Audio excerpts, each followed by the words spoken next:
Welcome to No Filler Fixes. So your Ninja Combi is showing a shut error message? Let's fix it right away.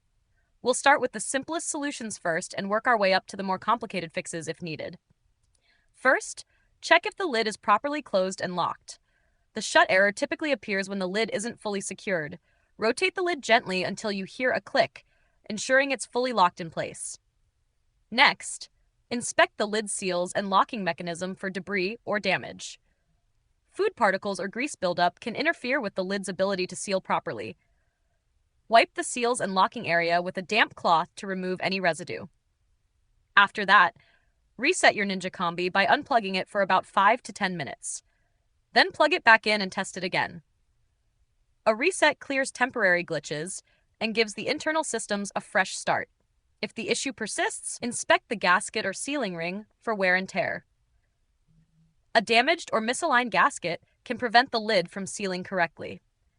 If it's cracked or worn out, replace it immediately following the instructions in your user manual. And there you go. Your Ninja Combi should now stop showing the shut error message.